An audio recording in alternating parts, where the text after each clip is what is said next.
জবাব দেব। সেনাবাহিনী যে সম্পত্তি আছে, তারপরে যে সম্পত্তিটা ভারতবর্ষে আছে সেটা ওয়াকফ সম্পত্তি। প্রায় 9.40 লক্ষ একর জমি আছে। এটাকে কেড়ে নিয়ে কি করতে চাইছে? পুঁজিপতিদের হাতে তুলে দিতে চাইছে, কর্পোরেটদের হাতে তুলে দিতে চাইছে। ঠিক যেভাবে আদিবাসী সমাজের মানে যে জল জমি জঙ্গলের উপরে যে স্বাভাবিক অধিকার ছিল সেটা ক্রমশ কেড়ে নিয়ে এই আদানি আম্বানি সহ পুঁজিপতিদের হাতে তুলে দিচ্ছে, তার কর্পোরেটদের হাতে তুলে দিচ্ছে। ঠিক ওইভাবে এই ওয়াকফটা কেড়ে নিয়ে তুলে দেওয়ার চেষ্টা করছে। কোনো মতেই আমরা আমাদের সর্বোচ্চ দিয়ে গণতান্ত্রিক প্রক্রিয়াতে এই আইনকে আমরা বাস্তবায়ন হতে দেব না।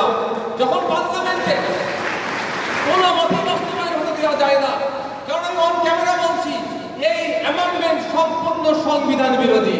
আমি আবারও রিপিট করছি, পার্লামেন্টে যে বিজেপি সরকার যে অ্যামেন্ডমেন্ট এনেছে, ওয়াকফে যে সংশোধনী এনেছে, সম্পূর্ণ সংবিধান বিরোধী। তাই সুতরাং যে অসাংবিধানিক আইন সংশোধনীকে কোনোভাবেই আমরা ভারতীয় নাগরিকরা মেনে নেব না। কারণ যে সংবিধানের জন্য আপনার আমার পূর্বপুরুষেরা লড়াই করেছে, জীবন দিয়ে সংবিধান এনেছে, সেই সংবিধানকে কুলসিত করার যদি চেষ্টা করে এই শুভেন্দু অধিকারী দলেরা, এই দিলীপ ঘোষের দলেরা, এই আপনার মোদী অমিত শাহরা, আমরা তাকে ছাড়ব না। গণতান্ত্রিক প্রক্রিয়ার জবাব দেব। ওসি সহ 5 জনের বিরুদ্ধে সিপি স্যারকে নির্দেশ দিয়েছে ব্যবস্থা গ্রহণের জন্য। আইএএস যিনি আছেন তার স্ত্রীকে একবার নয় একাধিকবার গান পয়েন্টে বন্দুক ভাবতে পারছেন? যদি একজন আইএএস এর স্ত্রী এইভাবে আজকে অত্যাচারিত হয়, তাহলে সাধারণ মানুষের স্ত্রীর সাথে কি আচরণ করছে, কারা করছে? খোঁজ নিয়ে দেখুন, তৃণমূল দলের নাম লেখানো কিছু দামাল ছেলে আছে বা নেতার সাঙ্গপাঙ্গরাই অন্যায় করেছে। ফলে পুলিশের সাহস হচ্ছে না ওদেরকে ধরার। ফলে কোর্টে যখন যাচ্ছে কোর্টে তাবড়ানি খাচ্ছে। আমরা এই পুলিশকে সেই পুলিশ নয় যে পুলিশকে একটা সময় স্কটল্যান্ড ইয়ার্ডের সাথে তুলনা করাতে হতো, আজকে দুর্ভাগ্যের বিষয় সেই পুলিশকে আজকে কালীঘাট ইয়ার্ড বলতে হচ্ছে। এই সরকার সাহেব যখন দায়িত্ব পেয়েছিলেন, আরাবুল সাহেব তো এক প্রকার তাকে কোলে নিয়ে ঘুরছিল। নওশাদকে জব্দ করতে হবে, আইএসএফকে জব্দ করতে হবে, বাপ বাপকেও ছাড়ে না। আরাবুল সাহেব সরকার সাহেবকে সাথে নিয়ে পঞ্চায়েতে যে হিংসা করেছে, আমাদের 3টে কর্মীকে, সাধারণ মানুষকে ওপরে অত্যাচার হয়েছে, আমাদের কর্মীর গুলিতে পা কেটে গিয়েছে, পেটে গুলি মেরেছে, অনেক ক্ষয়ক্ষতি করেছে। বাপ আজকে স্যার বাপকেও ছাড়ছে না, আরাবুল সাহেবের উপর পড়েছে। এই যে গোষ্ঠীদ্বন্দ্ব বলছেন, এটা উন্নয়নের জন্য গোষ্ঠীদ্বন্দ্ব নয়। কে কতটা ওখানে ওয়েটল্যান্ড আছে দখল করবে, এই কোম্পানি আসছে জমি 30,000 টাকা শতক নিয়ে কানে বন্দুক ধরবে, না সই করলে মেরে দেবো, ওটা আবার 30 লাখে বিক্রি করবে। এই যে সিন্ডিকেটটা চলছে, অর্থাৎ 75-25 এর রেশিও কার হাতে কন্ট্রোল থাকবে, এই জন্য ওদের লড়াই। এই লড়াইয়ের সাথে ভাঙড়ের উন্নয়নের কোনো সম্পৃক্ত নয়। এরা ভাঙড়ে কিভাবে হসপিটালটা সুপার স্পেশালিটি হসপিটাল হবে, ভাঙড়ে কিভাবে মেডিকেল কলেজ হবে, ভাঙড়ে কিভাবে গার্লস কলেজের একটা হয়, আমি গার্লস কলেজের দাবি করেছি বিধানসভায়, ভাঙড়ে কিভাবে একটা স্পোর্টস কমপ্লেক্স হবে, ভাঙড়ে হিমঘরটা যাতে দ্রুত হয়, হিমঘর তো জমি শুধু পড়ে আছে, তার জন্য এদের লড়াই নয়। এদের লড়াইটা হচ্ছে কে কত কামাতে পারবে। সুতরাং এই লড়াইয়ের সাথে ভাঙড়ের মানুষের কোনো সম্পর্ক নাই। এদের ধিক্কার নিন্দা জানাচ্ছে।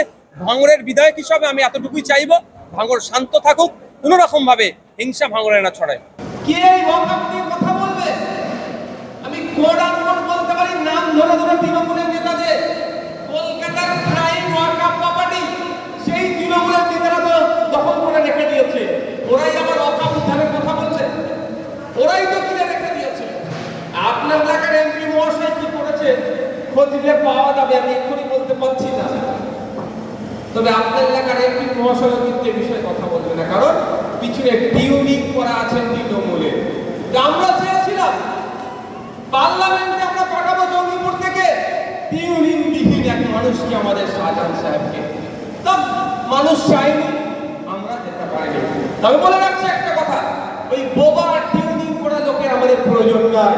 আমাদেরকে ভোট না দিয়ে পার্লামেন্টে না পাঠাতে পারলো, পার্লামেন্টের বাইরে শাহজাহান সাহেব ওয়াকফের জন্য লড়াই করে। যদি পার্লামেন্টে ভিতরে দিতাম তাহলে ওখানে লড়াই করতো, কিন্তু সেই সুযোগ দেয়নি মানুষ। তা বলে বসে থাকবে না, মানুষের জন্য, সমাজের জন্য পার্লামেন্টের বাইরে আমরা লড়াই করবো।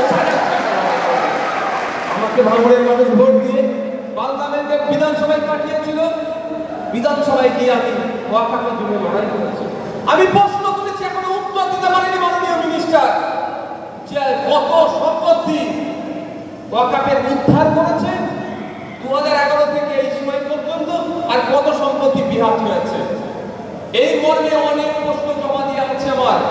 বিধানসভার আইন অনুযায়ী, রুলস অনুযায়ী ওখানে যে কোশ্চেন জমা দেওয়া হয়, যতক্ষণ না প্লেস হয় বিধানসভাতে সেই কোশ্চেন নিয়ে কথা বলা যায় না। সেই জন্য আমি পুরোপুরি এক্সাক্ট বলতে পারছি না, আমি ইশারায় দিতে বলছি। এই ওয়াকফকে সামনে রেখে আমার অনেক কোশ্চেন জমা দেওয়া আছে। এই অপদার্থ সরকার, অপদার্থ দপ্তর আমার কোশ্চেন উত্তর দিতে পারবে না বলে হয়তো আমার কোশ্চেন সাবমিশন করে না, প্লেস করে না। ভাবতে পেরেছেন?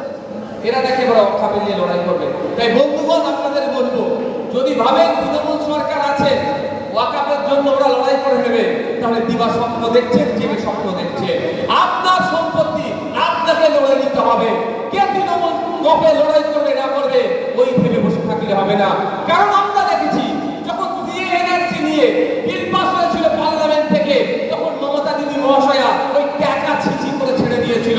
আমাদেরকে সুপ্রিম কোর্টে যেতে হয়েছিল, আমার মামলা হয়েছিল। সেই মামলার এখনো রায় না হওয়ার পরও জোর জবরদস্তি অসাংবিধানিক ভাবে আমার চালু করেছে, কিন্তু সেটা এখনো বিচারাধীন আছে। আপনাদের জানিয়ে রাখি, রাজ্য সরকার সংখ্যালঘু দরদি ওয়াকফকে বাঁচানোর জন্য রাজ্যের মুখ্যমন্ত্রীর মুখ থেকে এখনো কোনো আমি শব্দ পাইনি যে ওয়াকফকে বাঁচাতে হবে। এই অসাংবিধানিক যে বিল, সংশোধনী বিল নিয়ে এসেছে, এটাকে প্রত্যাহার করতে হবে, এই মর্মে একটাও কোনো স্টেটমেন্ট আমাদের রাজ্য সরকারের পক্ষ থেকে আমরা পাইনি। ওসি সহ 5 জনের বিরুদ্ধে সিপি স্যারকে নির্দেশ দিয়েছে ব্যবস্থা গ্রহণের জন্য। আইএএস যিনি আছেন তার স্ত্রীকে এক বন্যায় একাধিকবার গান পয়েন্টে বন্দুক।